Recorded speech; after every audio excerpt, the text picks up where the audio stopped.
Hey, you found the next marker. This one actually brought us to a body of water, a pond, and maybe if we keep our eyes peeled, we could find some water animals or maybe even some amphibians. Let's take a look.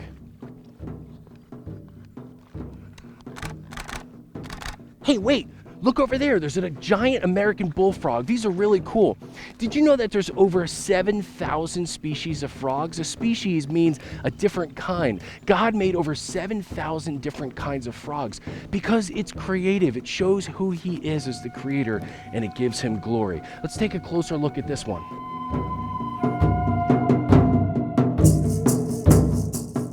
Hey Wayfinders, that big bullfrog, he got away from me. He was pretty fast, but I was able to pick up one of our just common frogs that we have here around the pond, and I was able to put him on his back. And this is something that God designed in the frogs. I don't know if you knew this, but what you could do is sort of place them on their back in your hand, real gentle, and just lay them on their back and stroke their belly from their chin down their belly. And you can see it puts them in a very relaxed state.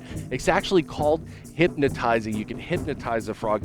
And what it allows you to do is relax him in your hand so that you can look at him up closely. You can sort of see the way that God designed him, his fingers and his little hands there and his little legs. And it helps if your hands are just a little moist so they're not too dry.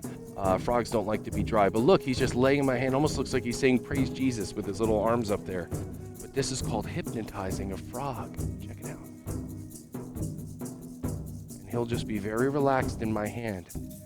Now, when I want to wake him up, all I have to do is sort of stop stroking his stomach there.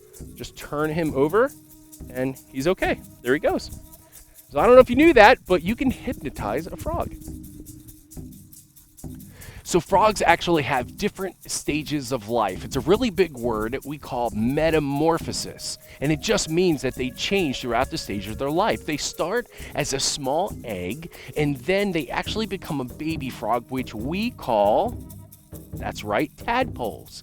And from then on, they go on to becoming adult frogs. They lose their tail, and they grow legs and things like that. But it's a really neat reminder of how God wants us to transform.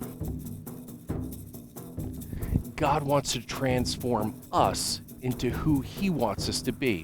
When we place our trust in Jesus, we actually go through a metamorphosis, meaning that not physically change, but mentally change. We begin to see things the way that God sees them, and we see people the way that he sees them. And so it actually transforms our thinking. So we're not thinking about how to please ourselves, we're thinking about how to please God. Now that's different than the rest of the world, and that's okay.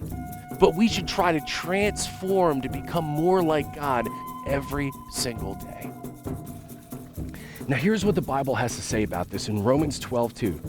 Don't copy the behavior and customs of this world, but let God transform you into a new person by changing the way that you think.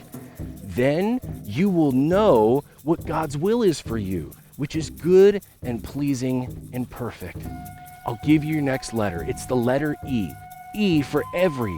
Every day, God wants to transform us to be a little bit more like him. E for every day. Write that down.